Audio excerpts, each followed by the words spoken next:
Hey guys, greetings from Providence, Rhode Island. Hey, a couple of you have turned in your outlines for your informative speeches, and it has reminded me that I forgot to tell you something, a couple of important things when I let you go early last time. And I want to make sure you know them. So I'm going to send out an email to let you know about this video. And I'm doing the video instead because I don't feel like writing all of this out. But basically, it has to do with your references. And so a couple of things about your references. First of all, your actual reference page is supposed to be APA format. APA format means says that as you're doing your lines of references, if the first line is always left aligned, but if your reference goes on to a second line or a third line or 20 lines after that, they all need to be indented. That is very hard to do in Google Docs. If you're working in Google Docs itself, it's hard to do. So don't worry about it. They can all be left aligned. That's fine. And in case you were trying to make sure that happens, it's really hard in Google Docs. It's much easier in Google Word because there's a choice in formatting called a hanging indent, and that is what you want your reference pages to be. But anyway, so don't worry about that so much. Just give your reference page with the title in the center at the top and the references all left aligned, and you'll be fine, double spaced.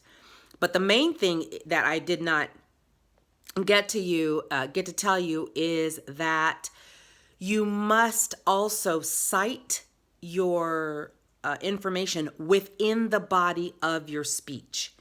So you can't just blurt out a whole bunch of statistics and interesting things and information that you have found by researching it without saying where you got it.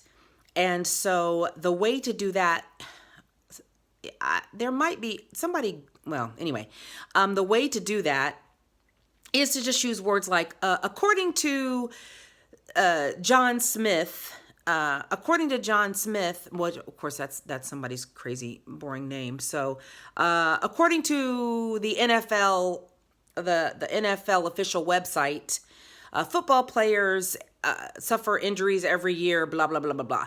Or you might say something like, Dr. Rhodes of Rutgers University says that many women who are abducted do this, that, and the other. And so there's all kinds of different ways to let us know who you got the information from. But the important thing is when you send me your outline, don't just put it as a reference at the end of the line. Actually put those words into your outline so that I know what you're going to say. So in other words, if you're going to say Dr. John Shepard of Rutgers University has studied this and says that la la la la la la la, that's what you actually write. You don't write what he's studied and then just put the citation afterwards in parentheses as you would in a written paper. Remember that your outlines are not formal written papers. They are outlines of what you are going to say. Okay, this is long enough. Oh, and you don't have to cite every single line or anything, but for example, let's say you have three references, which each of you needs to have at least 3 references, and your whole section of your body is cited from one of those references. And you start out saying, according to such and such, this and this and this happened. If you're going on for the whole rest of that section of your body and it's all from the same reference, you need to remind us again later on by saying something like, such so-and-so also found that blah, blah, blah, blah, blah. So you don't need to let us know your reference every single sentence by any means, but be sure and remind us and let us know. And anytime you switch from one reference to another within your paper, you need to let us know who that new reference is. Okay, that's it. If you have any questions about this, let me know.